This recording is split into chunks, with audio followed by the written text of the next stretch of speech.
Assalamualaikum warahmatullahi wabarakatuh. Harapan Pak Alwi untuk sembuh dari luka akibat tesisnya Kiai Haji Imaduddin Usman Al-Bantani yang berimbas makin banyaknya kaum muslimin yang tercerahkan dan bangkit untuk menancapkan kuasa lewat klaim keabsahan nasab kembali dilabrak oleh pernyataan tegas Naqib pimpinan Naqobah Ashraf Al-Aqiliyin dari Mesir yang merupakan Bani Hashim dari jalur Aqil bin Abi Thalib. Setelah meneliti dalil-dalil dan pendapat-pendapat yang mengisbat nasab Ba'alwi serta dalil-dalil dan pendapat-pendapat yang membatalkan nasab Ba'alwi, beliau menetapkan bahwa pendapat yang lebih kuat dan bukan sekedar prasangka menyatakan nasab Ba'alwi tidak sah dan batal. Beberapa bukti kerancuan isbat Ba'alwi seperti yang dijelaskan oleh Zaini dalam channel YouTube-nya dengan mengutip sumber dari pernyataan Sayyid Audah Al-Aqili sebagai berikut. Apa yang disebut oleh pihak Ba'alwi sebagai riwayat masyhur karena kesaksian orang-orang pada masanya dianggap kisah fiktif oleh Sayyid Audah Al-Aqili. Kisah tentang hijrahnya Ahmad bin Isa ke Hadramaut menurut versi Ba'alwi ternyata berseberangan dengan sejarah yang ada di Irak. Berdasarkan sejarah yang ada di Irak, Ahmad bin Isa hijrah dari Baghdad ke Andalusia, kata Sayyid Audah Al-Aqili. Sumber yang lebih kuat adalah sejarah versi Baghdad karena beberapa alasan. Pertama, Ahmad bin Isa Al-Muhajir tinggal di Baghdad.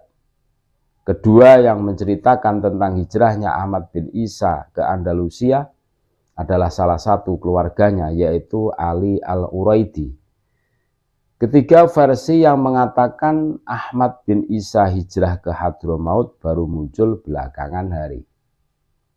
Yang kedua, selain isbat nasab, Ba'alwi berdasarkan kisah fiktif yang bertentangan dengan sumber yang lebih kuat ini, terdapat juga kisah lain yang sangat janggal tetapi justru digunakan untuk memperkuat isbat nasab Ba'alwi. Diceritakan ketika Ubaidillah disuruh naik haji bersama rombongan dari Hadramaut, di tengah jalan mereka bertemu dengan rombongan dari Irak dan Basrah. Ternyata rombongan dari Irak dan Basrah mengenal Ubaidillah dan mereka bersaksi bahwa nasabnya tersambung ke Rasulullah SAW. Ini aneh, kok bisa mereka langsung kenal kepada Ubaidillah? Seolah-olah Ubaidillah adalah tokoh yang sangat terkenal di Irak dan Basrah. Sehingga siapa saja orang dari Irak dan Basrah akan mengenalnya, sedangkan ulama nasab saja tidak ada yang menyebut nama Ubaidillah. Yang ketiga, saat Ahmad bin Isa tiba di Hadramaut, orang-orang Hadramaut sudah mengakui bahwa beliau adalah Sayyid. Tapi keluarga Ahmad bin Isa masih mau memperkokoh Ali bin Ahmad, cicit dari Ubaidillah, berangkat ke Basrah lalu meminta isbat kepada hakim di Basrah. Dan banyak orang Basrah yang menyaksikan saat pengesahannya. Setelah mereka pulang, maka orang-orang Hadramaut mengakui bahwa mereka adalah Sayyid. Dari kisah ini muncul beberapa pertanyaan. Kalau Ubaidillah sudah mengisbat nasabnya kepada cicitnya, harus mengisbat lagi, padahal mereka tinggal di Hadramaut, kampungnya sendiri. Berarti cerita ini sangat jauh dari kebenaran. Klaim saat ini bahwa Ba'alwi bernasab kepada Sayyidina Husain baru dimulai abad ke-8 Hijriah. Tidak ada ulama nasab yang mengatakan bahwa mereka bernasab pada Sayyidina Husain sebelum abad ke-8. Ini adalah klaim yang sangat terlambat karena Ahmad bin Isa pada abad ke-4 Hijriah. Sayyid Audah Al-Aqili, pimpinan Naqobah Ashraf Al-Aqiliyin di Mesir, setelah meneliti pendapat-pendapat yang mengisbat nasab Ba'alwi serta pendapat-pendapat yang membatalkan nasab Ba'alwi, menetapkan bahwa pendapat yang lebih kuat dan bukan sekedar prasangka adalah pendapat yang menyatakan bahwa nasab Ba'alwi tidak sah dan batal.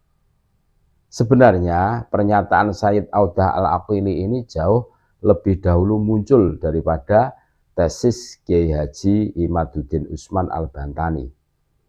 Pengumuman bahwa nasab Ba'alwi tidak sah dan batal telah ditulis oleh Sayyid Audah Al-Aqili pada tanggal 17 Februari tahun 2010, tapi tidak terekspos luas dan tidak membuat gegeran, entah karena ditutupi atau belum mendapat momentum yang tepat untuk booming karena keterbatasan akses informasi saat itu. Adanya pukulan dari dalam lingkar Bani Hashim sendiri menjadi salah satu bukti bahwa mempertanyakan keabsahan nasab dzurriyyah Rasulullah yang disandangkan kepada seorang atau kaum tertentu bukanlah merupakan tabu yang dapat disepadankan dengan melanggar hukum syar'i, mendapat dosa besar dan akan dijebloskan ke dalam neraka. Tapi hal ini adalah sesuatu yang wajar dan harus disikapi dengan kepala dingin. Mengajukan bukti valid saat menyanggah buku versus buku, tulisan berbalas tulisan, atau lebih bagus lagi kalau diadakan dialog, sehingga khalayak umum bisa menilai sendiri mana pendapat yang lebih kuat berdasarkan bukti-bukti yang diajukan masing-masing pihak. Untuk mengetahui lebih jelas pengumuman pembatalan nasab Ba'alwi oleh Sayyid Audah Al-Aqili, silahkan simak pembahasan Zaini dalam channel YouTube-nya yang berjudul Penelitian Kiai Haji Imaduddin Tidak Mudah Dipatahkan karena sesuai metode Naqobah Internasional, yang diupload pada tanggal 28 Mei 2023. Adalah wajar jika terjadi reaksi emosional dari kalangan Ba'alwi, karena selama ini mereka terbiasa dengan privilege dari masyarakat, dan ketika keabsahan nasab mereka dipertanyakan, maka privilege yang biasa mereka terima terancam hilang dan menjadi manusia pada umumnya dalam kehidupan sosial, dan sangat sulit merubah kebiasaan yang sudah tertanam secara turun-temurun. Pembatalan yang dilakukan oleh Sayyid Audah Al-Aqili terhadap keabsahan Ba'alwi adalah hal yang semakin memperburuk keadaan Ba'alwi. Terima kasih. Tetap NKRI harga mati. Assalamualaikum warahmatullahi wabarakatuh.